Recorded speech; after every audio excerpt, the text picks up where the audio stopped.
Hello and welcome back. आप देख रहे हैं द स्पेशल लेसन। मैं मुकेश कुमार आपका स्वागत करता हूं। आज हम लोग चर्चा करेंगे प्रत्यय और इसका टॉप एमसीक्यू के बारे में चर्चा करेंगे जो तमाम प्रतियोगी परीक्षा में महत्वपूर्ण स्थान रखता है। प्रति जोड़ अय। प्रति का अर्थ होता है साथ में पर बाद में, साथ में पर बाद में। और अय का अर्थ होता है पीछे चलने वाला या चलने वाला। तो प्रत्यय का शाब्दिक अर्थ हुआ कि जो शब्द के बाद में लगता है उसे प्रत्यय कहते हैं। अब इसका टॉप मोस्ट एमसीक्यू के बारे में चर्चा करेंगे। निम्न में से प्रत्यय रहित शब्द ढूंढना है। दर्शनीय, दुर्गुण, भिक्षुक, कर्तव्य। तो इनमें से दुर्गुण ऐसा शब्द है जिसमें प्रत्यय नहीं है। प्रत्यय रहित का अर्थ होता है प्रत्यय नहीं है। प्रत्यय रहित शब्द बताइए। अब निम्न में से आपको ढूंढना है जिसमें प्रत्यय नहीं है, यानी बाद में नहीं लगा हुआ है। तो मर्मज्ञ, वैज्ञानिक, कृपालु, अनुवाद। तो इसमें मर्मज्ञ में कोई प्रत्यय नहीं लगा है। किस शब्द में आ उपसर्ग नहीं है? आजन्म, आगमन, आकर्षक। तो आदरणीय एक ऐसा शब्द है जिसमें कोई उपसर्ग नहीं लगा हुआ है। उच्चारण में उपसर्ग आपको ढूंढना है। तो उच्चारण का संधि विच्छेद करेंगे तो होगा उत जोड़ चारण। तो उपसर्ग का अर्थ होता है पहले लगना। तो यहां हो गया उत। लौकिक, लौकिक में कौन सा प्रत्यय है? तो लौकिक में लोइक नहीं हो सकता, किक नहीं हो सकता, अक नहीं हो सकता, आपका इक प्रत्यय लगा हुआ है। उसी तरह संस्कार शब्द में किस उपसर्ग का प्रयोग हुआ है? तो संस्कार का जब आप संधि विच्छेद करेंगे तो सम जोड़कार, तो आपका ये सम उपसर्ग हुआ।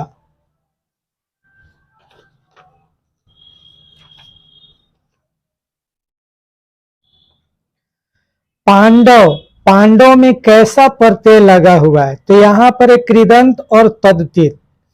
तो कृदंत का अर्थ होता है कि क्रिया के साथ, क्रिया में प्रत्यय जब लगे तो कृत या कृदंत हुआ। और तद्धित प्रत्यय का अर्थ हुआ संज्ञा या विशेषण में जब कोई प्रत्यय लगता है। तो पांडव, पांडव संज्ञा है तो यह तद्धित प्रत्यय हुआ। कृदंत प्रत्यय किन शब्दों के साथ जुड़ते हैं? तो कृदंत का अर्थ हुआ क्रिया के साथ जुड़ने वाले प्रत्यय। खंडहर, लुटेरा शब्द में कौन सा प्रत्यय है? तो खंडहर और लुटेरा में हर और एरा प्रत्यय लगा हुआ है। जो प्रत्यय संज्ञा, सर्वनाम, विशेषण से जुड़कर नया शब्द बनाते हैं उनको तद्धित प्रत्यय कहते हैं। और जो क्रिया के साथ बनाते हैं उनको कृत। याद रखिएगा। जो प्रत्यय धातु के अंत में लगते हैं, धातु माने क्रिया, तो आपका ये हो गया कृत प्रत्यय। हिंदी उपसर्ग युक्त शब्द नहीं है। ऐसा शब्द इनमें से ढूंढना है जिसमें उपसर्ग नहीं है। तो यह हुआ उपमा। निम्न में से कौन सा शब्द हिंदी उपसर्ग युक्त है? ऐसा शब्द ढूंढिए जिसमें उपसर्ग है। तो पुत, पुत में क यानी उपसर्ग जुड़ा हुआ है, कपूत। ते आपका हुआ। संस्कृत उपसर्ग युक्त शब्द नहीं है। तो इसमें आप देखेंगे तो लाचार है जिसमें संस्कृत उपसर्ग नहीं है। निम्न में से कौन सा शब्द अरबी फारसी उपसर्ग युक्त नहीं है? तो इसमें आपका नाकाम और हमसफर अरबी फारसी शब्द है, आपका सम वाय होगा। गाने वाला लघुतर शब्द में कौन सा प्रत्यय? तो गाने वाला और लघुतर, तो इसमें वाला और तर प्रत्यय हुआ। निम्न में उपसर्ग पहचानिए। अभ्यास, अभिमुख और अभियान। तीनों को जब आप विच्छेद कीजिएगा तो अभी उपसर्ग प्राप्त होगा। अध्यक्ष और अधिष्ठाता में उपसर्ग है, तो अध्यक्ष और अधिष्ठाता में आपका जो उपसर्ग है वह होगा अधि। धातु में प्रत्यय जोड़ने से कृदंत प्रत्यय कहलाते हैं। लेखक शब्द के अंत में कौन सा प्रत्यय लगा हुआ है, तो आपको जानना चाहिए कि लेखक में अक प्रत्यय लगा हुआ है। वर्णों के उस समूह को जिससे कोई निश्चित अर्थ निकलता हो क्या कहा जाता है, तो शब्द।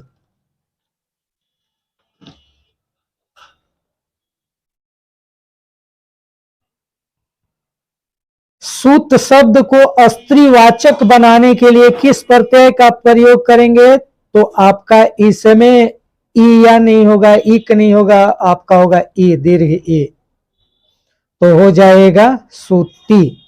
सजावट शब्द का प्रत्यय आपको बताना है, आव, आहट, टा, तो इसमें सजावट में आवट।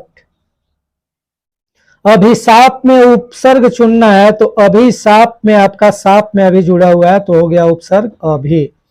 दुस्साहस में उपसर्ग चुनना है तो ये हो गया दुस्साहस। निम्न में से किन शब्द में उपसर्ग है, चारों में जब आप फोकस कीजिएगा तो जय के पहले देखिए यहां पराजय, परा लगा हुआ है, उपसर्ग है। ई प्रत्यय किस शब्द में नहीं है, तो आपका इसमें से रंगीला एक ऐसा शब्द है जिसमें दीर्घ ई प्रत्यय नहीं है। किस शब्द में उपसर्ग नहीं है, तो उपसर्ग यानी पहले, तो भाव में प्र जुड़ा हुआ है, वाद में अप और जय में परा यानी ओढ़ना शब्द हुआ। चिरायु शब्द में प्रयुक्त उपसर्ग है, तो चिर जोड़ आयु, तो चिर हुआ। दोषहर्ता में प्रत्यय का चयन कीजिए तो हर्ता हो गया, बाद में लगने वाला शब्द। धुंधला शब्द में प्रयुक्त प्रत्यय है ला, धुंध में ला जुट गया। निम्न में प्रत्यय युक्त शब्द नहीं है, तो इन चारों में आप देखेंगे कि बोलना में ई लगा हुआ है, भाषा में भी आपका है, पिपासा में है, लेकिन अंकुर में कोई प्रत्यय नहीं है। इक उपसर्ग से बना शब्द, इक उपसर्ग से बना हुआ शब्द, तो आप इसमें देखिएगा तो अवैतनिक आ रहा है। निम्नांकित में से प्रत्यय युक्त शब्द नहीं है, ऐसा शब्द आपको ढूंढना है जिसमें कोई प्रत्यय नहीं है। तो आप सब को देखिएगा तो सब में प्रत्यय नजर आ रहा है, सिर्फ सादर में प्रत्यय नहीं है। निम्नांकित में से उपसर्ग रहित शब्द आपको ढूंढना है। सुयोग, विदेश, अत्यधिक, तो आपका सुरेश में उपसर्ग नहीं है, रहित का अर्थ होता है नहीं।